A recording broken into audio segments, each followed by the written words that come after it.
New Life family, welcome to church. We are so glad that you are here today, and I have a special message for you all. The ushers and greeter teams from all the different services wanted me to tell you all hi. They wanted me to give you virtual hugs. They wanted me to tell you that they miss you and that they are praying for you. So consider yourselves all properly greeted today. So I hope you all are doing well. And last week we were challenged on asking what worship song right now is keeping you going. And I just want to tell you, you guys rock. I loved all of the different songs.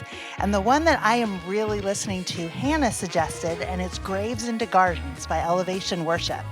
So for today, before we get ready to go into worship, let us know that you're here and share with me what is keeping you encouraged this week. And for me, it was our midweek worship and hearing Pastor Sharn pray. I just needed that, just this calmness in my spirit.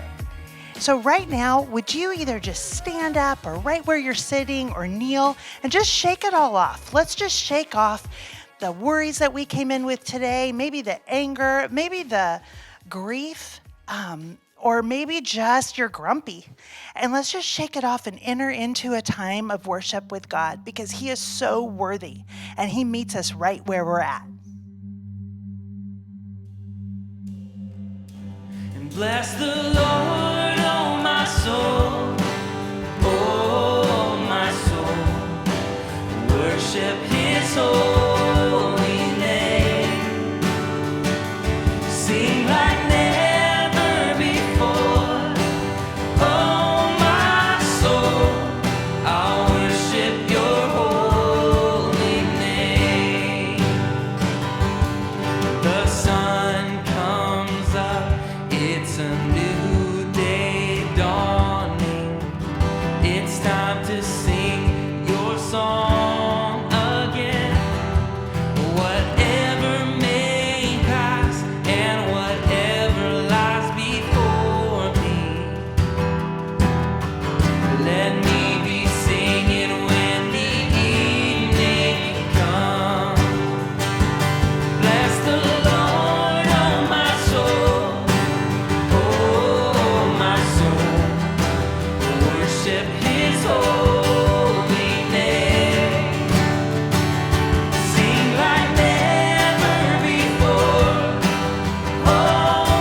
worship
if it puts me in the fire, I'll rejoice 'cause you're there too. I won't be formed by feelings, I'll hold fast to what is true. 'Cause if the cross brings transformation, you can hang me there with you. 'Cause death is just a doorway into resurrection life. And if I join you in your suffering, then I'll join you when you rise. And when you return to glory with all the angels and the saints, my heart will still be singing, my song will be the same. Oh, Christ be magnified, let his praise arise. Christ be magnified in me. And oh, Christ be magnified from the altar of my life. Christ be magnified in me.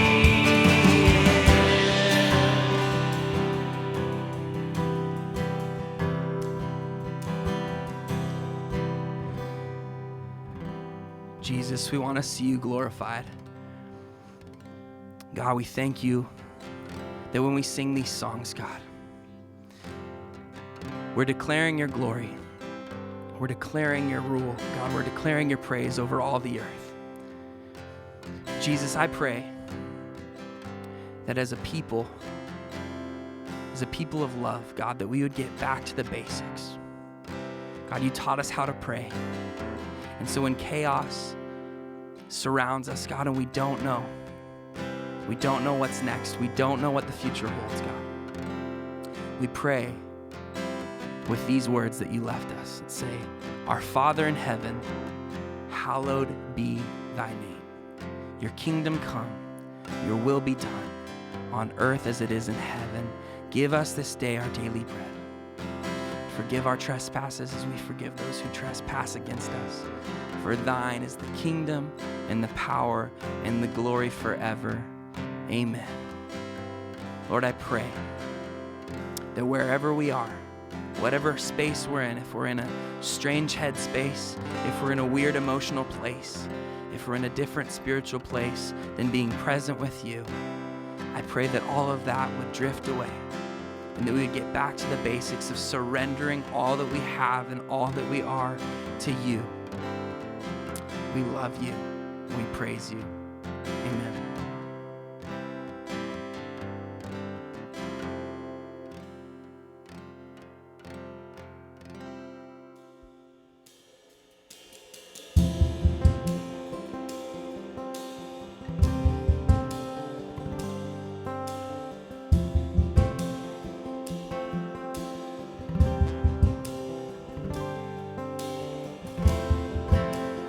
Atmosphere is changing now, for the Spirit of the Lord is here. The evidence is all around that the Spirit of the Lord is here, overflowing this place. Fill our hearts with your love. Your love surrounds us. You're the reason we came to encounter your love. Your love surrounds us.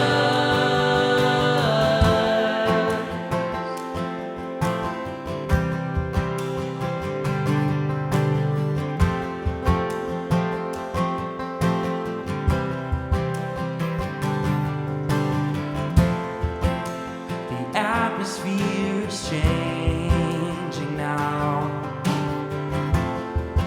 for the Spirit of the Lord is here. The evidence is all around that the Spirit of the Lord is here.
God, fall fresh on us. We need your presence. Your kingdom come, your will be done, here as in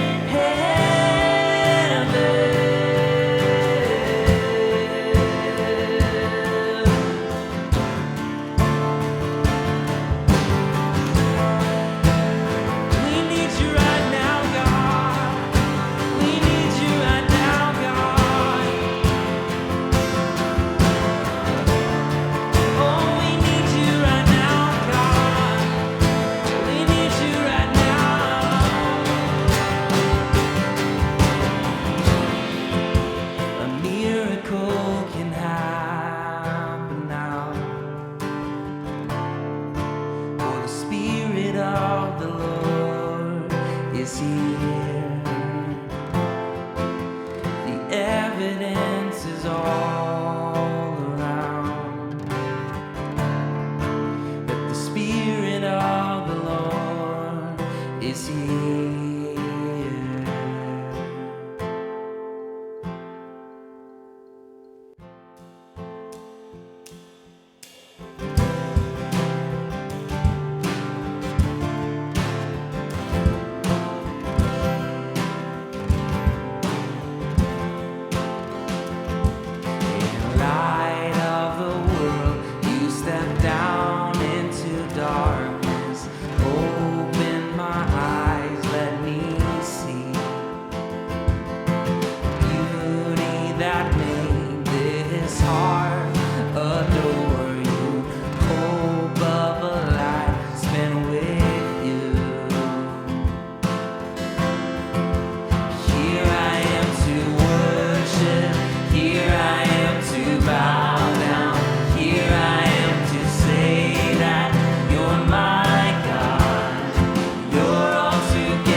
Jesus, we love you and we thank you.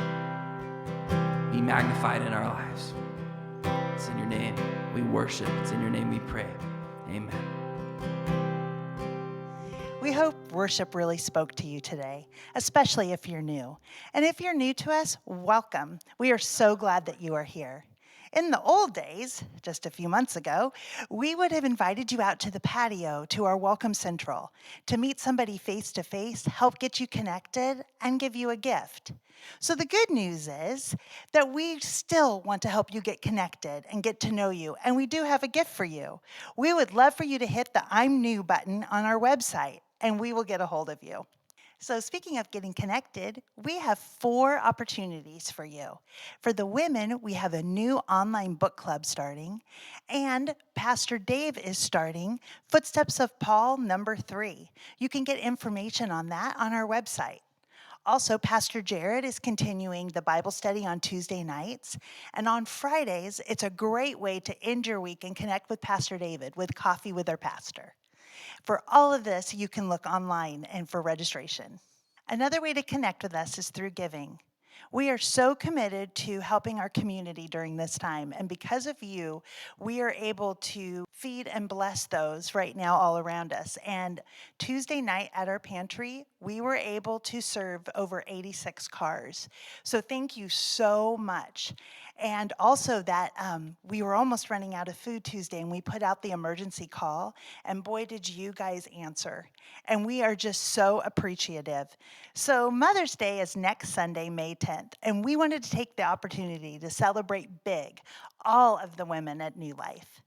So next Sunday from 1 to 3 in our parking lot, we are going to have a drive-through party extravaganza. So all are welcome. We will be within the social distancing, but we are going to have fun. So please plan on attending. Also, if you cannot leave your home or you know somebody that can't attend but would be blessed by a gift and some showering of love, please fill out the form on our website and we will deliver. Another opportunity that we have that day are porch portraits. We want to just kind of take advantage of this time so that you will always remember this Mother's Day. So we will drive to your home and take a picture. You can wear your pajamas, you can dress up, however that you feel that day. But again, we do need you to sign up and register for that. So please visit our website for all information on Mother's Day. Okay, so if you're like me, you may not know what day it is or what month it is. So let me tell you, we are officially in May, and we have a couple big days coming up. Monday is May the 4th. So may the 4th be with you. And maybe it's a great day to catch up on all those Star Wars movies. And that means Tuesday is Cinco de Mayo. I hope you have tacos. I hope you bring me tacos. But another really great thing happening that day is it's Pastor David's birthday. So I didn't feel it was appropriate to share this year how old he's turning, but he did turn 40 last year. So nothing says happy birthday like balloons, especially red ones. So Pastor David, we love you, and we are so glad that you are here right now. We know this is the perfect time that God wanted you to be here leading us. Happy birthday. When you live life with someone for 13 years, there's a lot you miss about them. I miss having my friend David around. I miss his wisdom in our conversations. And I miss knowing that if we're standing talking to a group of people, it only takes a couple minutes and I look around and he's missing. I miss the Jeep adventure with Uncle David. Happy birthday, David. Such a privilege being in ministry with you. We thank you for your leadership and the way that you love the Lord and your family. And however many years ago it was that you were born, we're glad that you were born. Happy birthday. Hey!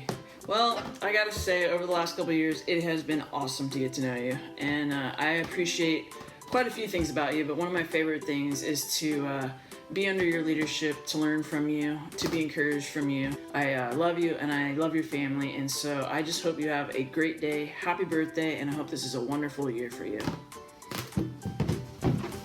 Happy birthday! Hi, Uncle David. I really missed hearing grace and peace to you. We'll see you next week at the end of every message. And I miss those really yummy smoothies you used to make for all of us. Happy birthday. Hey David, I miss doing ministry with you, man. I miss being creative together. I miss watching Ohio State football games together, and we miss going out and celebrating your birthday on Cinco de Mayo at some great Mexican restaurant and having some moist chocolate cake. Hey David, we really miss the way that you turn our frowns upside down and the way that you laugh at our amazingly funny jokes, even if it's a courtesy. Happy birthday, David. One thing that we love about David is his kids. And also, Christmas, we love that he's an amazing room. Hey, New Life, Pastor Jason Whalen here from Grace Bible Church. I want to thank you for moving a friend into town for me. And that's exactly what you are up to. You know Jason needed a friend, and you sent me a great one. Dave and Dana, we love them and their family. Happy birthday, Dave. And you know what? I want to tell you, you were right. The first time I met you, I thought, man, this is a confident guy. I think you told about 8 of us you were meeting with to introduce yourself. You said, you know, I could preach circles around Billy Graham, and I'll be the greatest leader the Central Coast has ever seen. And you guys are going to marvel at what you see. And I thought, wow, this guy sure is confident. He sure knows what he wants to do. And you know what, Dave? You are definitely all of those things. And New Life Church is blessed to have you as their leader, and I am blessed to have you as my friend. We love you, buddy. Have a great day. You deserve the best.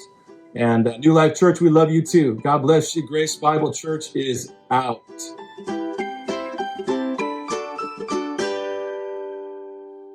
Hey, New Lifers, we are so glad that you have chosen to join us once again for this online worship experience. We've been tracking through this series called Unscripted and been asking ourselves, what does life look like when it goes off script, and how do we respond? In fact, Pastor Gina last week gave an incredible message about how to respond in joy and ways that we can respond when things don't go quite like what we thought they were going to go.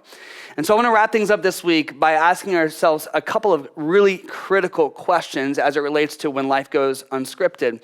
And the first question is this: what questions will we ask? And so when life goes off script, we have to kind of wrestle with this idea that there will be questions that we will ask in that pivotal moment that will shape our ability to move forward.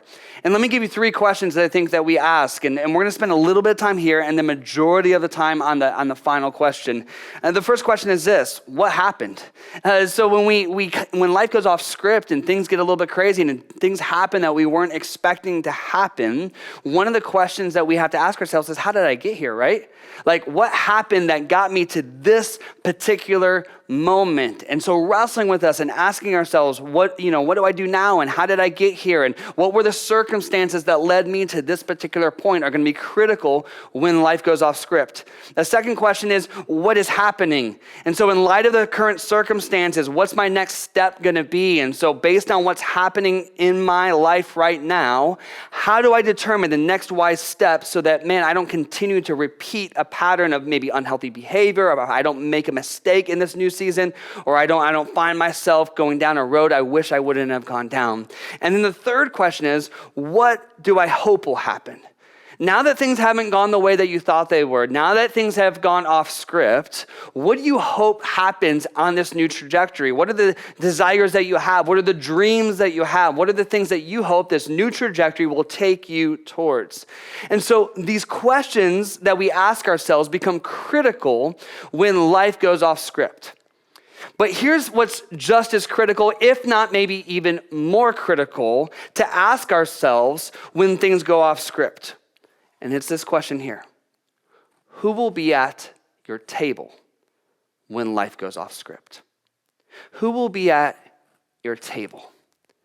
I use this table metaphor because in my life specifically, I have spent a ton of time around tables, building relationships and friendships and inviting people to lunches and for coffee and to say, hey, can you come over to my house? When I haven't quite understood where my life was going, or I had questions about life or parenting or marriage or career or ministry and finances, any number of things, I have invited people to my table to speak into my life when I was unsure unsure about things, when I needed wisdom, when I wanted people to speak into my life. And so the people that are at your table will eventually have influence and will shape your answers to the questions I mentioned just a moment ago. So like when you ask yourself, what happened? How did I get here? And for some of us, we know like we made a mess of it or something, a crisis happened in our life and we know. But other times we're like, I'm not quite sure. I don't know where I went off track. And you're going to need the right people at the table that can speak into your life to help you decide that. Otherwise, you'll just keep repeating the same, maybe poor decisions over and over again. When we're asking ourselves what is happening and we're trying to take inventory of what to do next, we need the right people at the table so that we hopefully will find ourselves back onto kind of a new normal and a healthy way forward as quickly as possible. And when we think about what will happen, your dreams and your passions and the way that you want to see your life trajectory go from that moment when it went off script and you decided, like we said a couple of weeks ago, to pivot. When you pivot, you need to ask yourself, hey, if I have the same people at my table that I had before I pivoted, my life's not going to transform. But if I surround myself with new people, there's an opportunity for me to seek wisdom from individuals and to have a new trajectory for my life. Actually, let me put it to you this way. If you could go back to a pivotal moment in your life when it went off script, whether it was for something that you did or whether it was something that was done to you or a crisis you weren't expecting, if you could go back to that moment and things not only went off script, but they didn't turn out like you thought that they were, and they even got a little bit more gnarly than what they actually could have or should have when things went off script. If you could go back to that moment and you could take out to lunch or you could ask someone for coffee or invite them over for dinner, and you could have that person at your table before you went any further down that road, how might your life have looked different? Like when you think to a relationship that you kind of dove in on and life went off script with that particular relationship and you just tried to figure out stuff by yourself, who could you think of right now that you said, man, if that person would have been in my life, if that person could have spoken into me, my life might have looked different. Maybe it's a financial decision you made and you tried to figure it out. You were too embarrassed to maybe ask for help or share with anybody what was going on. And you go, man, if I would have had somebody who was wiser, somebody who was more financially astute than what I was, I wouldn't have taken out that loan or I wouldn't have got myself in that mess.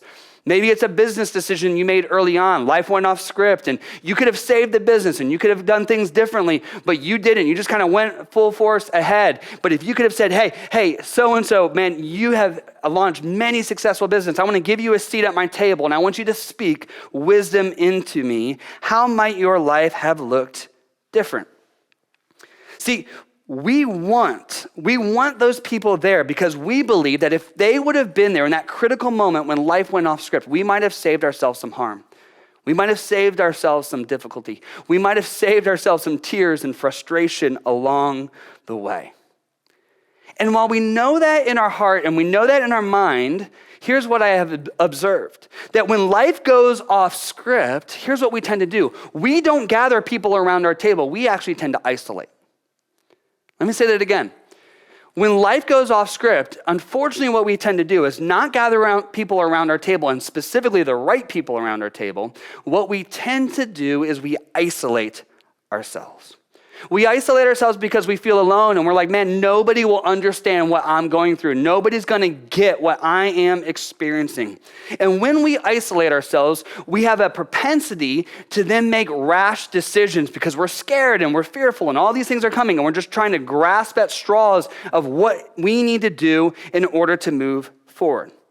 We isolate ourselves because in some situations, let's get really honest, in some situations, we isolate ourselves and we don't invite anybody to the table and we don't ask for wisdom because we're ashamed. We're looking at ourselves saying, oh, man, I don't want anybody to know the mess I've gotten myself in. I don't want anybody to know that I'm off script and things aren't working out. Like I told everybody that things were going well and now they're not going well. And so we avoid letting anybody know. Sometimes we don't invite people to the table because we're fearful.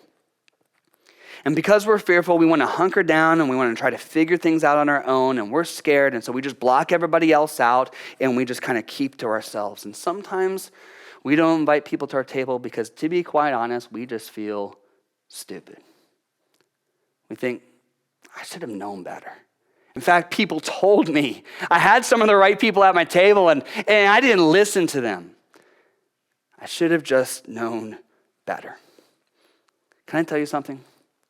When life goes off script, it is no time to isolate, and it's no time to socially distance yourself. Rather, it's actually a time to surround yourself with a support system. It's time to say, hey, who are the people that I need at my table to help me answer those critical questions about how I got myself into this, and what are the circumstances that are surrounding me, and then what are the opportunities and dreams and passions that could come out of this that maybe I didn't notice before. And so I come back to it. Maybe you're thinking about launching into adulthood and you're a student getting ready to do that. Maybe you're thinking about your high school career. Maybe you're thinking about a new business. Maybe you're in a position where you're thinking about, hey, my business has been shut down for the last 7 weeks and I'm not quite sure how to relaunch it in a healthy and strong way, or care for my employees, or apply for the second wave of that payroll protection plan, or any number of things that you're looking at. And you're going, man, who do I need at my table in order to navigate this crisis? Who do I need at my table now that life has gone off script? And our relationships play an incredibly important role in our lives when life goes off script. Incredibly important role. See, we may not get to choose what happens in our life, but we get to choose who we go through what happens in our life. We get to choose the people that sit down at our table and help us navigate the things that go on in our lives. And here's what you don't want to do. You do not want to play musical chairs when the crisis happens, when things go off script. You do not want to play musical chairs with who's at your table. Like, you're not just hoping you get the right people at the table. You're not waiting until the music stops and going, oh man, I wish that person would have exited my game and somebody else would have sat down. You actually want to be incredibly intentional about who gets a seat at your table. In fact, the Bible talks about and reveals this idea of being intentional about the voices you allow at your table, the voices you allow to speak into your life. I attend a lot of weddings, and I officiate a lot of weddings, and I go to the reception afterwards, and it's interesting. Sometimes, the bride and the groom and the family will put together kind of random selections of people to be at the reception tables. But when it comes to me, I think almost every time I've ever been in a wedding, they are crazy intentional about what table I sit at, mostly because they're afraid that I'll make somebody at the table nervous, or they'll find out what I do, or any number of things. And so they either try to sit me with people I already know, or with somebody that maybe is a believer or a Christian, and I get it. I understand why that happens. But in the same way, when life goes off script, we need to be crazy intentional about the types of people that we allow to have a seat at our table, the types of people that we're going to invite to speak into our lives. And so in the book of Proverbs, the wisest man who had ever lived, Solomon, begins to pen and talk to us about the different types of people that you can be, or the different types of people that will eventually be able to speak into our life, who we invite to speak into our life. And it's interesting because it's almost as if Solomon had, people would come to him all the time seeking wisdom and advice. And it's almost like he took a tally of the types of people that came into his life and the types of people he would speak to. And he kind of narrowed the people who would respond to his wisdom in kind of 4 different categories. And I want to use those categories to talk about the types of people who will be at your table or have the potential to be at your table. And I want to begin with one that we don't always commonly think about. And this is the person at the table that sometimes we don't even realize it's not a good thing to have them, because they're not mean and it's not like they're malicious or anything. But Solomon calls this person the simple person. Solomon calls this person the simple person. And what's interesting about the simple person is that they're not dumb. It's not that they're just like dumb or stupid. Solomon refers to them in this type of way. They're the naive, clueless person. And they're not naive and clueless because they're dumb or they just can't comprehend it. They're naive and clueless because, to be quite honest, they're most likely young and they lack experience. Now, I know I just offended some of our young people out there because they're like, man, I don't lack experience. I'm tired of people telling me that I lack experience. I'm just letting you know that the wisest man who ever lived said there are times in our lives where every single one of us lacks experience. And here's what you can take as encouragement.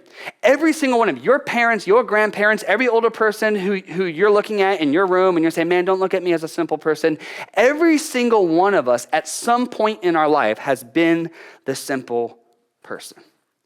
But here's what you also need to know about the simple person. that they can find themselves in destruction really quickly and they don't even realize it. I don't have time to read through this entire passage, but I'm going to give you kind of the synopsis version. In Proverbs chapter 7, Solomon sums up this idea of a boy getting ready like on a walk, and he basically finds himself in an incredibly gnarly, messy situation. And guess what? He doesn't even realize it. Like he has people like trying to draw him in and destroy his life, and his eyes are wide and he just doesn't see it, and he doesn't see all the dangers around him. I mean, from a biblical sense, this is like the original reality TV. It's like, you know, when you watch reality TV and you see someone doing something and you're like, man, do not, or a horror movie, you're like, don't go into that room. Yeah, Pastor watches horror movies. At least I did back in the day. But you know what I'm talking about, right? You know, you see someone, they're going in a direction and it's going to be a train wreck and you see it coming, but they don't see it. And so in this passage, this individual, this boy begins to walk through the city and he begins to be enticed, and he's walking into a train wreck and he doesn't realize it, but the author realizes it. In fact, the author describes it this way: this person is like an ox being led to the slaughter, a bird flying in a snare. In fact, at the end, the author says, your actions, you might have not meant this, you might have not intended this, but your actions, because you're naive, because you don't see what the real danger is, your actions are about to ruin your life. Let me put it maybe this way. Every single older person has at some time or another heard a younger, simple person utter the words, I will never. And when they said, I will never, they rolled their eyes. Like they looked at you and they're like, you have no clue. You have no idea. In fact, I try not to roll my eyes, but I'll have newlyweds who come and they'll come to my, for premarital counseling, and they love each other and everything's going well. I'm like, hey, do you guys argue very much? No, we never argue. I don't think we'll ever argue. Marriage is going to be easy. And I try not to roll my eyes, but I'm sitting here going, yeah, that's a really simple person right there. And that's not mean. It just means you haven't lived yet. You don't know the challenges that come with marriage and the difficulties that come with marriage. Sometimes you have individuals and you've seen them or you've heard them, and before they have kids, you're like, man, I'll never parent my kids like my parents parented me, or I'll never say that to my kids. And then all of a sudden you're parenting one day, and the same words that you said you would never come out of your mouth, all of a sudden come out of your mouth to your kids. Or I'll never have any regrets. I'm going to live a life with no regrets. You haven't lived yet. Because every life lived has at some point gone, I wish I wouldn't have done that. I might have learned from it, but I wish I could take that moment back. And the problem is that when your life goes off script, you're the simple person. And so the challenge is that because you're simple, because you have never been in that situation, because you're not quite sure what the future holds, you're not quite sure what to do, it is silly to invite other simple people who don't know what they're doing and don't know where you're going to your table and seek wisdom from that. You've never been there before, so why invite someone to your table to speak wisdom into you who hasn't been there also? Because you're simple, you won't necessarily always see it. But here's some clues that maybe the simple person sitting at your table, here's some of the phrases that sometimes that they utilize. And let me back up for just a second and say, students specifically, sometimes as students, sometimes as young adults, we want to look to our peers for wisdom. Can I just tell you something? They are the other simple people. They are the other simple people. And so one of the ways that you can decipher whether or not somebody is a simple person is oftentimes they will tell you you're overreacting to the situation. And kind of like in a condescending way, like you're overreacting. The problem is you may be overreacting, but when life goes off script, you might not be overreacting because you don't know the future. And so the fact that you are having kind of a heightened awareness that things are challenging right now might actually be an okay thing and an okay reaction. Also, they're the types of people that will say, nothing is going to happen. You'll be fine. Maybe, but maybe not. If I don't think about things in a new way, if I don't kind of redirect my life, if I don't try something new, if I just do the same thing over and over again, I won't be fine. And so here's what I know about our culture. Our culture has a tendency to roll their eyes at kind of an older generation sometimes.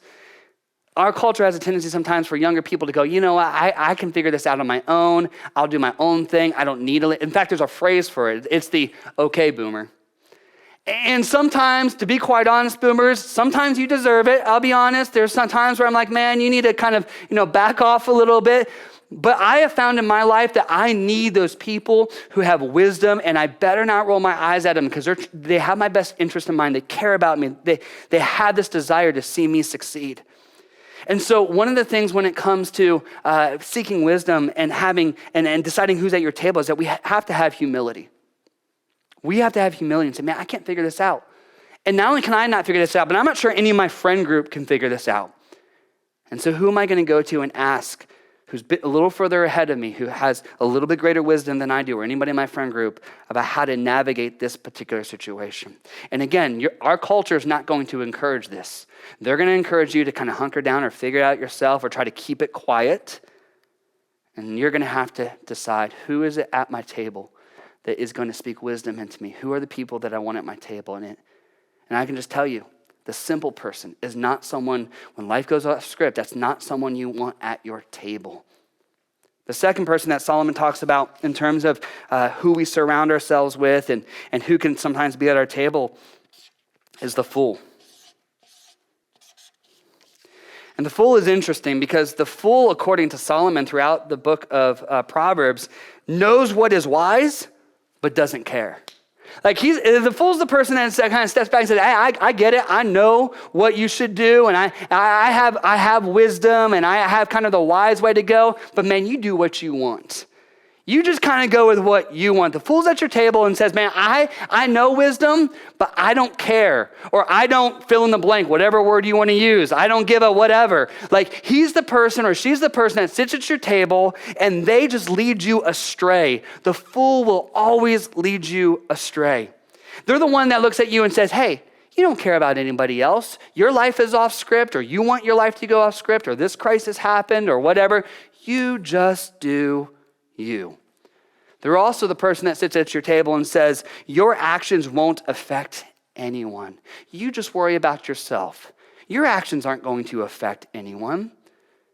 But Solomon, again, the wisest person who ever lived, says this in Proverbs chapter 26, verse 11, as a dog returns to its vomit, so a fool repeats his foolishness. I want you to get that picture in your mind for a moment. I'm sitting at a table, I'm talking about who's at your table and who you're having lunch with and who you're having coffee with. If a person walked up to your table and I know this is gonna be a little bit gross for some of you, they brought a big plate of vomit and sat down at your table, there is no way you would let them stay there. And so when a fool is in your life, you should have that same type of mentality.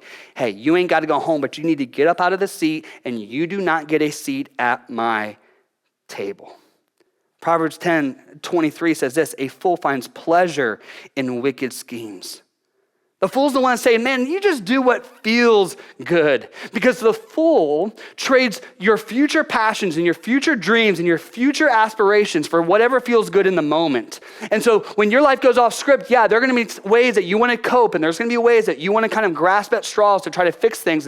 And the fool is going, yeah, you just do that. You just grab at that straw and you just feed that addiction and you just go in that direction. And they're never thinking about the future because they're always forsaking the future for what they want in the moment. They're the ones that are going to tell you, yeah, life's gone off script, cut corners, cheat. Yeah, life went off script, they left you, get vengeance on them. They went off script, you disown them. You went off script, oh yeah, it's okay, you just have to learn the hard way. Do you know that you don't have to learn the hard way? That you can actually surround yourself with otherwise people who have further along the journey, and you can heed their wisdom, allow them to speak into you, and you can save yourself a lot of hurt, a lot of pain, a lot of heartache. You don't have to learn the hard way. What do you know about fools at your table? What can I tell you specifically about the fool when they're at their table? Proverbs chapter 13, verse 20. And sometimes it's like the end of the verse. It will be like 13:20b. It's associate with fools and get into trouble. Some translations I like even better because they use the word companion. If you're a companion with fool, you suffer harm. And it's why I am so intentional. If you're a young person, you've kind of checked me out and you're looking at your phone right now, if you could, maybe you didn't listen to anything else, could you just check back in? Because your parents will thank me afterwards for saying this. It is the reason why your parents are so concerned with who you hang out with. In fact, my kids have heard me say a gajillion times, show me your friends, I will show you your future. It's why they're so concerned, because they know you might be the wisest kid who has ever walked this earth. You might be the wisest kid in the family. You might be the wisest kid at your school. You might be the wisest kid in student ministry. You might have more wisdom than anybody else your age. But here's what Proverbs teaches us. If you are a companion with fools, you will get hurt. You will get yourself into trouble. And so that's why your parents are so concerned, because you might be the wisest person in the world. But when you're a companion of fools, guess what? The fool doesn't care about your future, and the fool doesn't care about your relationships, and the fool doesn't care about your family, and the fool doesn't care about what college you go to. The fool doesn't care about anyone but themselves. And so when you are a companion with the fools, you are setting yourself up for failure, because they don't care about your future. They only care about themselves. And so that's what's so disconcerting. That's what makes it so difficult. The third person that Solomon talks about is one that, man, I haven't run into a ton of these people, but man, when you meet these people, they are gnarly individuals. And these are the mockers. And the mockers are like fools, but they're like hyped up fools. The mockers are like the hyped up fools, and they're like, man, not only are they know what is right and they just choose not to do it, but they criticize everybody else for being wise. They criticize everybody else for making good decisions. They're the person that's bullying everybody who's trying to follow after Jesus and trying to make wise decisions. They're the person who's sitting in the back of the room making fun of the kid who's getting good grades and trying to make an effort, in their studies and things of that nature. This is the person who is condescending, and he's trying to impress people by the fact that somehow they are the smartest person in the room. Can I just tell you something? They are not the smartest person in the room. They use their cynicism, they use their condescension to control people. They use their cynicism, they use their condescension to try to control all the circumstances and belittle people and to make people feel like they are worth nothing. In fact, there's something it's interesting that's going on right now in our world, because people who are in leadership have made decisions over the last 7 weeks based on the information that they had at that particular moment. But here's what I'm recognizing, that there are leaders right now who are scared to make the next decision because there's a whole bunch of mockers who are gonna be like, yeah, but you made that decision way back there. And I'm like, hey, that's all the information they had back then. And so rather than listening to Lady Wisdom, rather than listening to the wisdom around them, they're scared because they're afraid of being mocked. And when your life goes off script and you have mockers at your table, you will be afraid to make the next best decision for yourself, the next wise decision for yourself. When a mocker is at your table, they will not only mock you, they will mock everybody else who is at the table. They will look at everybody else and they will create chaos and fighting and dissension around people who actually care about you. So if you've got wise people at your table, but one mocker, he will destroy she will destroy the environment of that wisdom. In fact, Proverbs 22:10 talks about this. It says, throw out the mocker and fighting goes too. Quarrels and insults will disappear.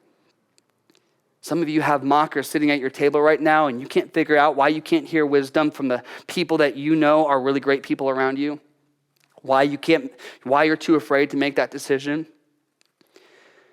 Toxic people around us need to get up from our table, and sometimes need to be told to get up from our table so that we can have a better trajectory when life goes off script. The final person that Solomon talks about is the wise person.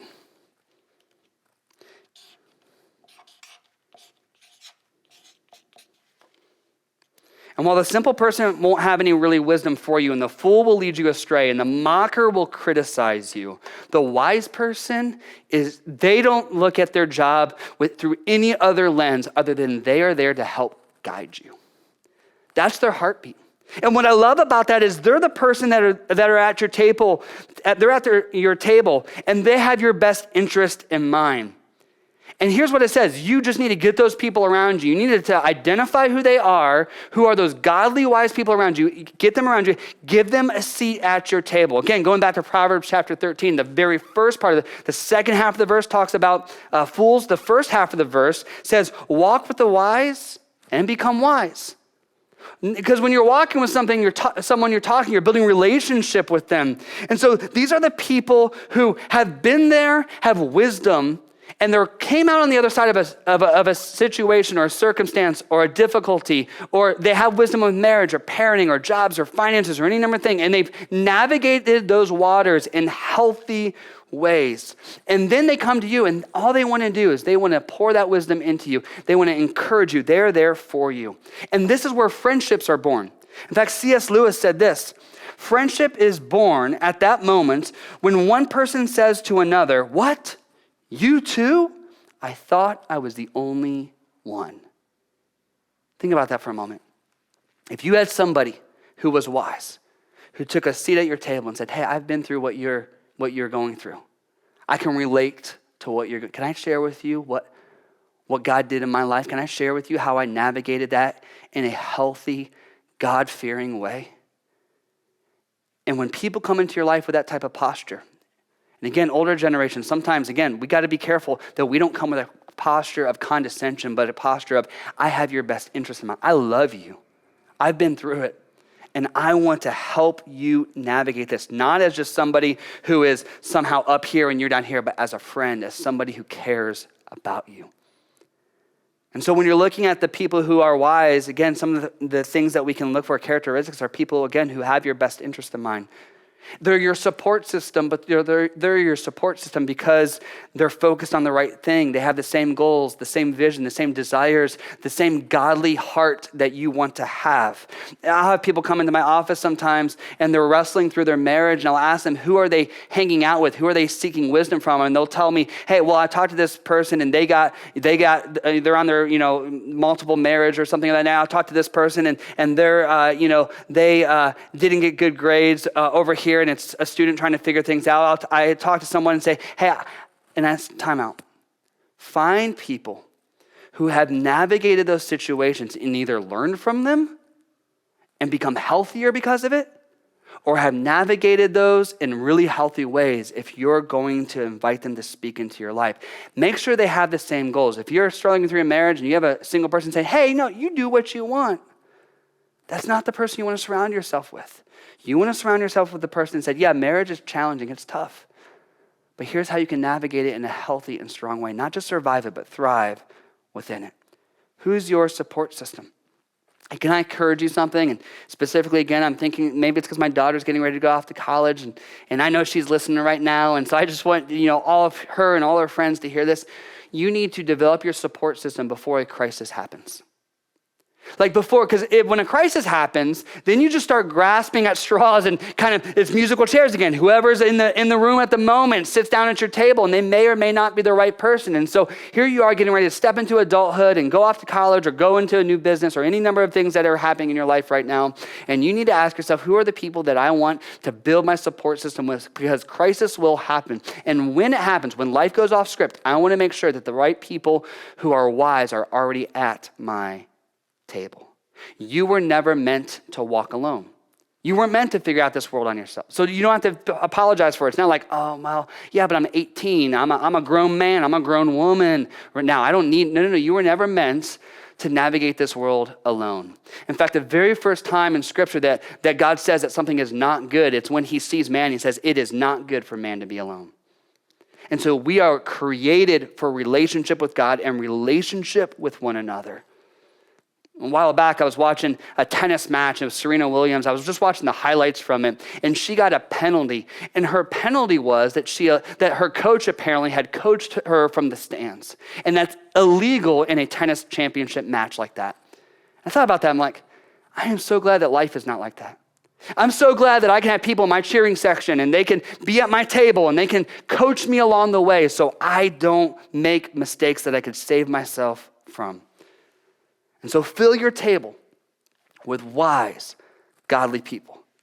Think about this. Think about all the times in your life that God has provided for you or spoke wisdom from somebody, whether it's through a book or whether it's through a pastor or whether it's through a friend or a grandparent or any number of people where they spoke wisdom into and it came through another follower of Jesus.